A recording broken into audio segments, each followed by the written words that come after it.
നമുക്ക് രേവതിയുടെ സച്ചിയുടെ നല്ലൊരു കഥ കേട്ടാലോ? വീഡിയോ ഇഷ്ടപ്പെടുവാണെങ്കിൽ ഹൈപ്പ് ചെയ്യാൻ മറക്കരുതേ. ആദ്യമായി കാണുന്നവരാണെങ്കിൽ സബ്സ്ക്രൈബ് ചെയ്യാനും മറക്കരുത് കേട്ടോ. അങ്ങനെ നമ്മൾ കാണുന്ന രേവതി സച്ചി നല്ല സന്തോഷത്തിലാണ് മൂന്നാറില് ആഘോഷിക്കുന്നത്. കാരണം രേവതി ആണെങ്കിലും ശരി, സച്ചി ആണെങ്കിലും ശരി, കല്യാണം കഴിഞ്ഞതിന് ശേഷം ഇങ്ങനെ ഒരു ട്രിപ്പ് വന്നിട്ടില്ല. അപ്പൊ അതിൻ്റെതായ സന്തോഷം രണ്ടുപേർക്കും ഉണ്ടായിരുന്നു. രണ്ടുപേരും ഓരോ തമാശകളൊക്കെ പറഞ്ഞ് തേയിലത്തോട്ടത്തിൽ കൂടെ ഇങ്ങനെ നടക്കുകയാണ്. അപ്പൊ കൊളുന്തും നുളുന്നും ഒക്കെ രേവതിയെ കാണിച്ചു കൊടുത്തു. അപ്പൊ കുറച്ച് ചേച്ചിമാരവിടെ നിന്ന് കൊളുന്തെടുക്കുന്നുണ്ടായിരുന്നു. അങ്ങനെ രേവതിയോട് സച്ചി പറഞ്ഞു, നിനക്ക് കൊളുന്തെടുക്കാൻ ആഗ്രഹം ഉണ്ടോ എന്ന് ചോദിച്ചു. എനിക്കെടുക്കാൻ അറിയില്ല. അതെ, എടുക്കാൻ എത്ര വലിയ പഠിക്കാനൊന്നുമില്ല. കണ്ടില്ലേ ചേച്ചിമാര് കൊളുന്തെടുക്കുന്ന കണ്ടോ എന്നൊക്കെ പറഞ്ഞ് രേവതിയോട് സച്ചി അത് എടുക്കാനൊക്കെ പറഞ്ഞ് കാണിച്ചു കൊടുക്കുന്നുണ്ട്. അപ്പോഴേക്കും ചേച്ചിമാരും രേവതിയോടൊപ്പം ചേരുന്നുണ്ട്. അങ്ങനെ രേവതിയെ കാണിച്ചു കൊടുക്കുന്നുണ്ട്. രേവതിക്കും ഭയങ്കര സന്തോഷമായി. കുറച്ച് സമയം അവരവിടെ സ്പെൻഡ് ചെയ്തതിന് ശേഷം പിന്നീട് യാത്ര തുടരുവാണ്. കുറച്ചും കൂടി ഇരുന്ന് വന്നു കഴിയുമ്പോഴത്തേനും നല്ല കുറച്ച് സ്ഥലങ്ങൾ കണ്ടു. അപ്പൊ സച്ചി പറഞ്ഞു, നമുക്ക് ഇവിടെ നിർത്താം, ഇവിടെ നിർത്തി ഒന്ന് എൻജോയ് ചെയ്തിട്ട് പോകാന്ന് പറഞ്ഞു. അങ്ങനെ അവരവിടെ ഇറങ്ങി അവിടുത്തെ കാഴ്ചകളൊക്കെ കാണുവാണ്. കുന്നുകളും മലകളും എല്ലാം കണ്ടു കഴിഞ്ഞപ്പോൾ രേവതിക്ക് ഭയങ്കര സന്തോഷം. രേവതി പറഞ്ഞു, കുറച്ച് നാള് മുമ്പ് വരേണ്ടതായിരുന്നു ഇങ്ങോട്ട്. സച്ചി പറഞ്ഞു, പറഞ്ഞിട്ട് കാര്യമില്ലല്ലോ, ഇനിയിപ്പം പോയതിനെ കുറിച്ച് പറഞ്ഞിട്ട് കാര്യമില്ല, വരാനിരിക്കുന്നതിനെ കുറിച്ച് പറഞ്ഞാൽ മതി. രേവതി പറഞ്ഞു, അത് ശരിയാ, ഇടയ്ക്ക് ഇങ്ങനെ ഒരു യാത്രയൊക്കെ പറഞ്ഞ സച്ചിയേട്ടാ, മനസ്സിനൊക്കെ ഒരു എൻജോയ്മെന്റ് ആവും. യാത്ര ഇതാരാ പറയണ, നീയോ? വീട്ടിൽ നിന്ന് ഇറങ്ങണമെങ്കിൽ എല്ലാ പണിയും തീർത്തിട്ട് ഇറങ്ങുന്നവളാ. എവിടെയെങ്കിലും പോണെന്ന് പറഞ്ഞിട്ടുണ്ടെങ്കിൽ വീടെടുത്ത് തിരിച്ചു വെക്കും. പിന്നെ യാത്ര പോന്നാലോ ഒരു സമാധാനം ഇല്ലാതെ നിൽക്കും. എന്നിട്ടാണ് ഈ വർത്താനമൊക്കെ പറയണേ. രേവതി പറഞ്ഞു, അത് പിന്നെ സച്ചിയേട്ടാ, വീട്ടിലെ കാര്യങ്ങളും കൂടെ വേണ്ട വേണ്ട, ഇനിയിപ്പൊ തൽക്കാലത്തേക്ക് അതിനെക്കുറിച്ചൊന്നും പറയണ്ട എന്ന് പറഞ്ഞു. അങ്ങനെ അവർ എൻജോയ് ചെയ്യുന്ന സമയത്ത് സച്ചി രേവതിയെ എടുത്ത് പൊക്കി ഇങ്ങനെ പിടിക്കുന്നുണ്ട്. അങ്ങനെ അവർ സന്തോഷിക്കുകയാണ്. അപ്പൊ അവരുടേതായ കുറച്ച് നല്ല നല്ല നിമിഷങ്ങളൊക്കെ ആയിരുന്നത്. ആ സമയത്താണ് മൂന്നാലും ചാവന്മാർ അങ്ങോട്ടേക്ക് വരുന്നേ. അവര് നോക്കിക്കഴിഞ്ഞപ്പോ സച്ചി രേവതിയെ എടുത്തോണ്ട് അങ്ങനെ അവരുടെ ചുറ്റിക്കറങ്ങുന്നുണ്ട്. ആ കാഴ്ച കണ്ടു കഴിഞ്ഞപ്പത്തിനും ഒരുത്തൻ പറഞ്ഞു, ഇതെങ്ങ് നോക്കടാ, കണ്ടില്ലേ അവൻ അവളെ പൊക്കി എടുത്തോണ്ട് നടക്കുന്നേ, കണ്ട് നല്ല ഭംഗിയുണ്ട്, നല്ലൊരു കിളിക്കുഞ്ഞൊക്കെ ആണല്ലോ എന്നൊക്കെ പറഞ്ഞു ഒരുമാതിരി ഒരു കമന്റ് ഒക്കെ പറയുക. അപ്പോഴേക്കും കൂടുതലുള്ളവൻ പറഞ്ഞു, ശരിയാ, കണ്ടിട്ട് ഭാര്യയും ഭർത്താവാന്ന് തോന്നില്ല. ഭാര്യയും ഭർത്താവാണെങ്കിൽ ഇത്ര റൊമാൻറ്റിക് ആവത്തില്ല. ഇത് കാമുകന്മാരാന്ന് തോന്നേ. മിക്കവാറും എൻജോയ് ചെയ്യാൻ വന്നായിരിക്കും മൂന്നാറിലേക്ക്. എവിടുന്നേലും കൂട്ടിക്കൊണ്ട് വന്നായിരിക്കും അവളെ. കണ്ടില്ലേ, ശരിയാടാളിയ, അങ്ങനെയാണെങ്കിൽ നമുക്കൊന്ന് നോക്കാം. കൊള്ളാലോ, രണ്ടുപേരും കൂടെ നമുക്ക് ഇവിടെ നിൽക്കാന്ന് പറഞ്ഞു. അങ്ങനെ കുറെ സമയം അവന്മാരവിടെ മാറി നിൽക്കുക. രേവതി സച്ചി ഇതൊന്നും ശ്രദ്ധിക്കുന്നുണ്ടായിരുന്നില്ല. അവരവരുടേതായ ലോകത്താണ്. കുറെ സമയം കഴിഞ്ഞപ്പോൾ മഞ്ഞൊക്കെ വീഴാനായിട്ട് തുടങ്ങി. സച്ചിയോട് രേവതി പറഞ്ഞു, ഇനി നമുക്ക് പോയേക്കാന്ന് പറഞ്ഞു. ഇതുവരെയായിട്ട് റൂമിൽ എത്തിയിട്ടില്ല. അങ്ങനെ അവര് തിരിക്കുകയാണ്. അപ്പൊ ആ സമയത്ത് അവർക്ക് മനസ്സിലായി പിന്നെ രേവതിയുടെ പേര് രേവതി എന്നാന്നും. കാരണം അവരങ്ങോട്ടും ഇങ്ങോട്ടും പരസ്പരം സംസാരിക്കുന്നൊക്കെ കേട്ടിട്ടുണ്ടായിരുന്നു.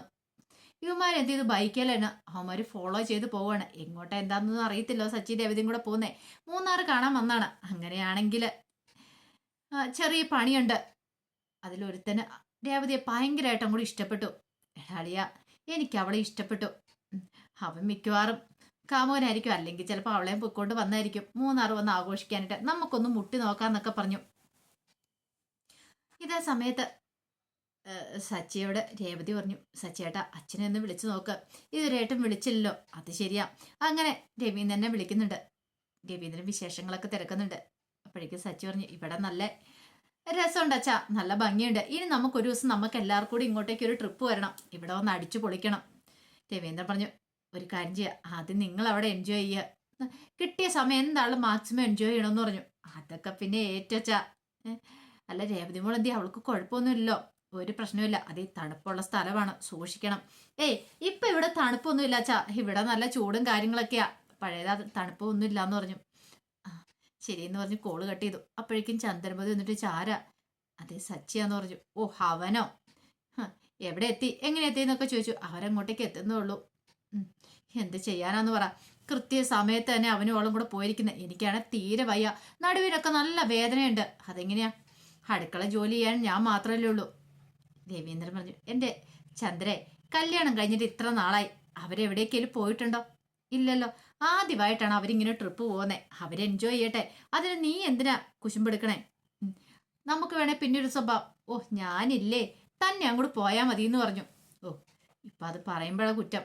എടി, അവര് കുട്ടികളല്ലേ, അവര് പോയി എൻജോയ് ചെയ്തതിന് ഞാനൊന്നും പറഞ്ഞില്ലല്ലോ.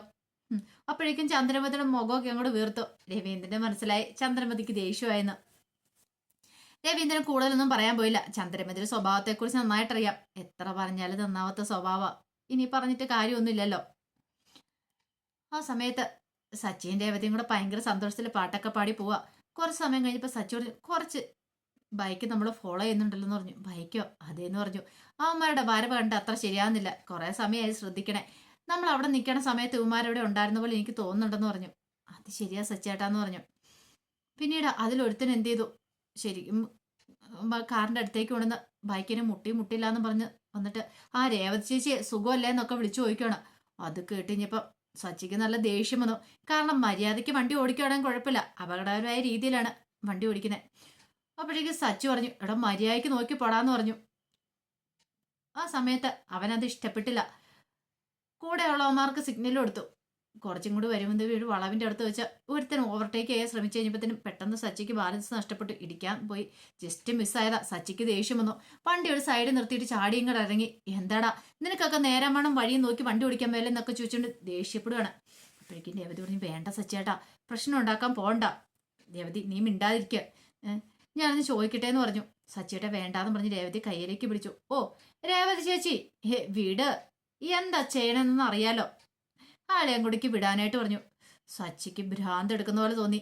പിന്നെ സച്ചി വിടുവോ? സച്ചിക്ക് ദേഷ്യം വന്നിട്ട്, എന്താടാ നിനക്കൊക്കെ മര്യാദയ്ക്ക് വണ്ടി ഓടിക്കാൻ അറിയാമല്ലേ, ഇല്ലെങ്കിൽ നീ എന്തു ചെയ്യുമെന്നായി. ഒന്നും രണ്ടും പറഞ്ഞ് വഴക്കായി.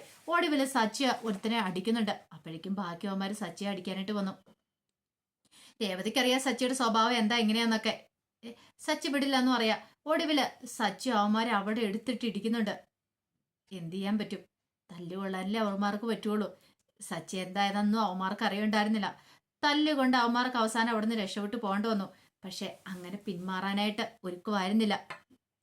ഇവരെങ്ങോട്ടാ പോകുന്നത് എന്താണെന്നൊക്കെ അറിയണമല്ലോ. ഒടുവില് സച്ചി രേവതി റൂമിലേക്ക് പോകുന്ന വഴിക്ക് രേവതി പറഞ്ഞു, സച്ചേട്ടാ നമുക്ക് പരിചയമില്ലാത്ത സ്ഥലമാ, വെറുതെ ഒരു പ്രശ്നം ഉണ്ടാക്കേണ്ടതില്ലായിരുന്നു. പിന്നെ അവന്മാരെന്തേലും കാണിച്ചിട്ടുണ്ടെങ്കിൽ നമ്മളത് കണ്ടോണ്ട് നിൽക്കണം, നീ പേടിക്കൊന്നും വേണ്ട, ഞാനല്ലേ നിന്നോടൊപ്പം ഉള്ളതെന്ന് പറഞ്ഞു. അങ്ങനെ ഒടുവില് വർഷ അവർക്ക് വേണ്ടി റൂമൊക്കെ ബുക്ക് ചെയ്തിട്ടുണ്ടായിരുന്നു. ആ ഒരു ഹോട്ടലിലേക്ക് അവർ ചെന്നു. അവര് റൂമിലേക്ക് കയറി പോവാണ്. അപ്പൊ റൂം പോയി വന്ന് റൂമൊക്കെ കാണിച്ചു കൊടുക്കാണ്ട് അവരെയും കൂട്ടിക്കൊണ്ട് അങ്ങോട്ട് പോയി.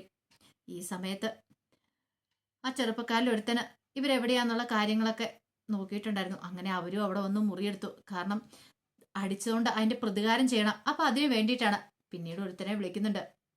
ഒരുത്തൻ അവരിൽ ഒരു നേതാവായിരുന്നു. നേതാവിനെ വിളിച്ചിട്ട് കാര്യങ്ങൾ പറയുന്നുണ്ട്. ഒരുത്തൻ ഞങ്ങളെ തല്ലി, അവൻ ഈ ഹോട്ടൽ റൂം എടുത്തിട്ടുണ്ട്, അവനെ ഞങ്ങൾ ടാർഗറ്റ് ചെയ്ത് വെച്ചിരിക്കുക, അവനെ ശരിയാക്കണമെന്ന് പറഞ്ഞു, പ്രതികാരം ചെയ്യണമെന്ന് പറഞ്ഞു. അവന്റെ കൂടെ ഒരു പെണ്ണും ഉണ്ടെന്ന് പറഞ്ഞു. നീ ഒന്നുകൊണ്ടും പേടിക്കണ്ട, ഞാൻ അങ്ങോട്ടേക്ക് വരാമെന്ന് പറഞ്ഞു. അപ്പം അവന്മാരുടെയൊക്കെ ഒരു തലവനായിട്ട് ഒരുത്തനായിരുന്നു. അവന്മാരെല്ലാം പക്ക ഫ്രോഡുകൾ തന്നെയാണ്. ഈ സമയത്ത് രേവതിക്ക് നല്ല പേടിയുണ്ടായിരുന്നു. ഇനി അവന്മാരെങ്ങാനും പിന്നാലെ വരുമെന്ന്. സച്ചി സമാധാനിപ്പിക്കുകയും ചെയ്തു. റൂമിൽ വന്നതിന് ശേഷം രേവതി ലക്ഷ്മി അമ്മേനെ വിളിക്കുന്നുണ്ട്. റൂമിലെത്തി സുഖമായിട്ടിരിക്കുന്ന വേറെ പ്രശ്നങ്ങളൊന്നും ഇല്ല എന്നൊക്കെ പറഞ്ഞ് ലക്ഷ്മി അമ്മയ്ക്കും അപ്പോഴാണ് സമാധാനമായത്. അങ്ങനെ കുറെ സമയം കഴിഞ്ഞപ്പോൾ സച്ചി വന്നതേ, ഞാൻ പോയി കുറച്ച് വെള്ളം എടുത്തോണ്ടിരാം, വെള്ളം വാങ്ങിട്ടിരാന്ന് പറഞ്ഞുകൊണ്ട് സച്ചി അങ്ങോട്ട് പുറത്തേക്ക് ഇറങ്ങുവാണ്. രേവതി പറഞ്ഞു, ശരി ഞാനൊന്ന് ഫ്രഷ് ആവട്ടെ എന്ന് പറഞ്ഞ് രേവതി അങ്ങോട്ട് കയറി. ആ സമയത്ത് ഒരുത്തൻ അവിടെ കത്തിയായിട്ട് കാത്തു നിൽക്കുന്നുണ്ടായിരുന്നു. സച്ചി അങ്ങോട്ടേക്ക് വരുമ്പത്തേനും അവന് കത്തിയും വീശിക്കൊണ്ട് സച്ചിയുടെ നേർക്ക് ചെല്ലുവാണ്. അപ്രതീക്ഷിതമായിട്ടൊരു ആക്രമണമായിരുന്നു. സച്ചി ഒരിക്കലും പ്രതീക്ഷിച്ചില്ല. പെട്ടെന്ന് ഒഴിഞ്ഞു മാറാൻ പറ്റിയതുകൊണ്ട് സച്ചിക്ക് ആപത്തൊന്നും ഉണ്ടായില്ല. അല്ലായിരുന്നെങ്കിലോ സച്ചിയുടെ ദേഹത്ത് കത്തി കുത്തി ഇറങ്ങിയാനും.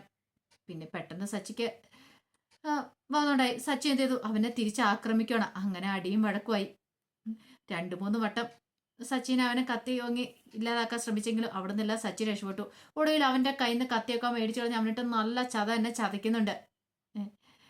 പക്ഷെ രേവതി ഇതൊന്നും അറിയുന്നുണ്ടായിരുന്നില്ല. പിന്നീടാണ് രേവതി ഇതിനെക്കുറിച്ചൊക്കെ അറിയണേ. ഇങ്ങനെ പ്രശ്നങ്ങളൊക്കെ ഉണ്ടായെന്നൊക്കെ. രേവതിക്കും ഭയങ്കര വിഷമമായി പോയി. നല്ലൊരു ട്രിപ്പ് വന്നിട്ട് അതിങ്ങനെയായി തീർന്നല്ലോ എന്നൊക്കെ ഒരു ചിന്തയായിരുന്നു.